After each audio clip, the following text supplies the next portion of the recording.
Hi everyone, welcome to my channel. My name is Midwife Sarah now, with the topmost priority of educating you on your pregnancy, labor and post-labor related issues.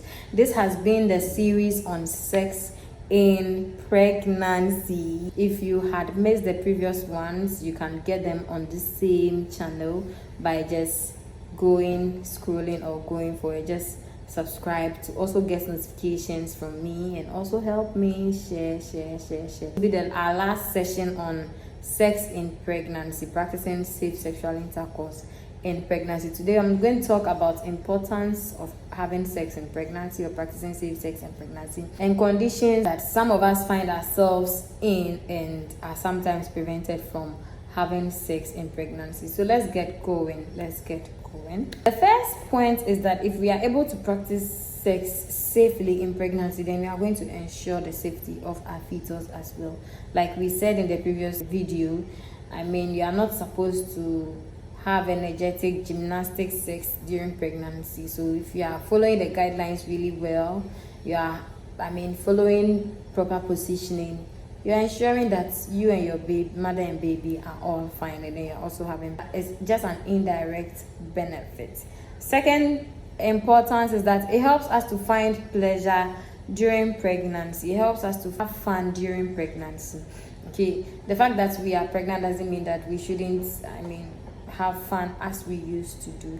It's even a time for partners to bond. So partner and partner bonding is also another great experience that sex or practicing safe sex gives us. It helps us to find sexual satisfaction, whether male or females, okay, because some of us, like we saw, may have a lot of sex drives during pregnancy or sexual urges, and we need to satisfy them, sexual desires. We need to satisfy them despite the fact that we are pregnant. So it gives us the avenue to satisfy ourselves or our sexual drive, sexual urges in pregnancy, supposing we get an increased drive or libidos during pregnancy. And then it is a stress reducer. Okay, there's a whole lot of stress that pregnancy comes with. Now sex is also an avenue to release some of this stress. Yes, and it is true. It eats our pain, it gives us good mood. So it boosts our mood, it helps us to sleep well during the pregnancy. It lowers even our blood pressure, and then it makes one very happy. Okay, so basically that is it. So one's discomforts are sometimes eased when safe sexual activity is practiced during pregnancy. Another benefit is that it stretches the lower uterine muscles for good elasticity.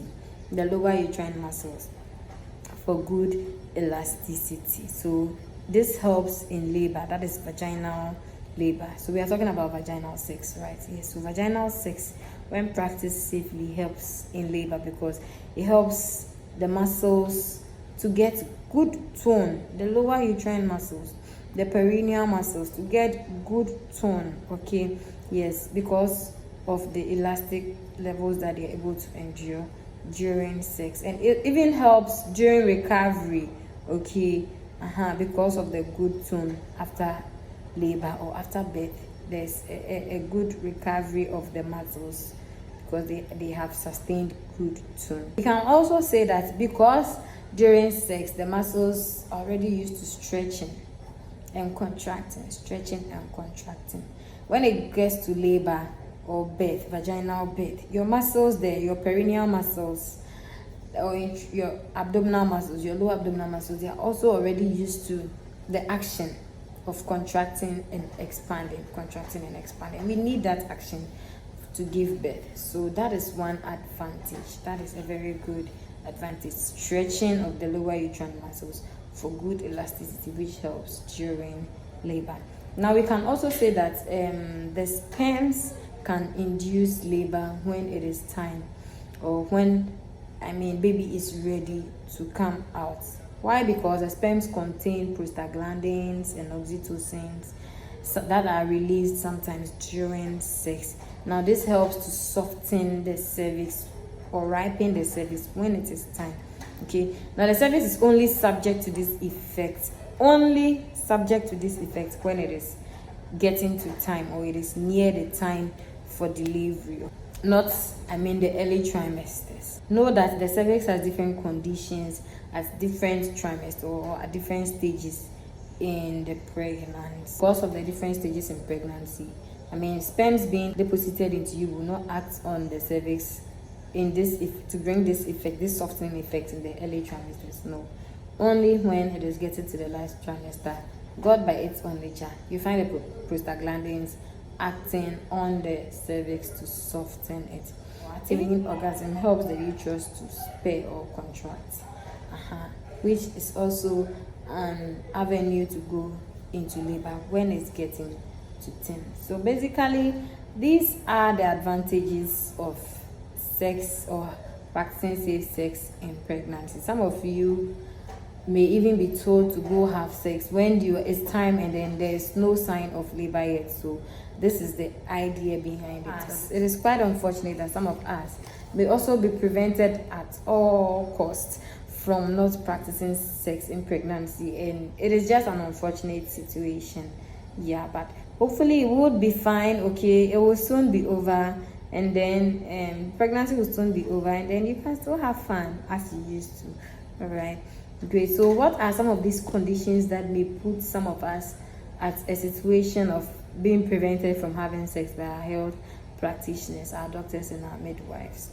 Okay, or be restricted for some time. And then one is having a bad obstetric history, someone who has gone through experiences like ectopic pregnancies, even having the fallopian tubes removed, going for IVF, having severe miscarriages, recurrent, and a whole lot, may be prevented from having sex during a pregnancy, okay, a successful pregnancy. And we have high risk pregnancies, like having a history of excessive bleeding during your previous pregnancy, or having a history of repeated miscarriages, or having a history of preterm birth, baby coming out before birth, having a history of incompetent cervix, where your cervix cannot close on its own to keep the contents of pregnancy safe. Like we spoke during the signs of labor and the stages of birth, that the cervix has a mucus plug in it. Yes, some of us may not have that strong cervix to keep it. Having bleeding issues like from placenta, like the placenta being in a low position, okay, the placenta lying very low and covering your cervix opening, okay, we call that previa. So having issues with your placenta and all that. Having had a premature rupture of membranes, like it's not time yet, but your membranes that are keeping the fluid in which baby lies just broke and you had to go into labor, or having severe cramps, the whole of, I mean, someone who has been liable to all the danger signs in pregnancy. If you do not know what danger signs in pregnancy are, I have already treated that in my previous video, so you can make reference to it. Okay. And then even carrying multiple pregnancy, more than one pregnancies. Yes, we know what can happen because most of them come out before 10. So that is it. That is another situation where one may be prevented from having sex. Then we have cases where there are severe vaginal infections and then sexual transmitted infections of one partner. Imagine having a very foul smelling vaginal infection where the colorations are greenish, yellowish. So in such an instance, you will be prevented from having sex and then asked to treat the condition. So if you're having vaginal discharges, get it treated before it gets to the severe stages. And then sexually transmitted diseases, in the case where a partner is having a sexually transmitted disease like HIV, and then herpes, genital warts, chlamydia, and the likes that are not treated, I mean, sometimes you are also advised not to have sex at all in such instances. Okay, now especially when it comes to the sexually transmitted diseases, you are only going to be given the go ahead to have sex depending on the level of protection of the partner. Okay, if the partner has been on medication for long and then transmission rate is 0 or it's negligible, then you can have sex in pregnancy. Okay, yes, so having STDs and severe infections are also situations where one can be prevented from practicing sex in pregnancy unless otherwise. So that's why you always need to seek medical advice from your health practitioners before you practice sex in pregnancy.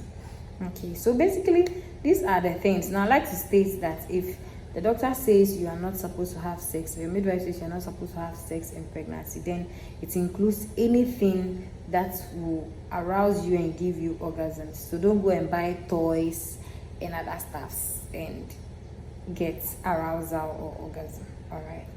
Okay, so this is what I leave you with. I'm so grateful for your time and for joining me on this series. All right, let's share it across. Let's help our mothers, our fathers, our partners, our family members, our friends, our loved ones be able to practice safe sexual intercourse in pregnancy the right way. Thank you so much. Thank you so much. Thank you so much. We'll meet again. Bye.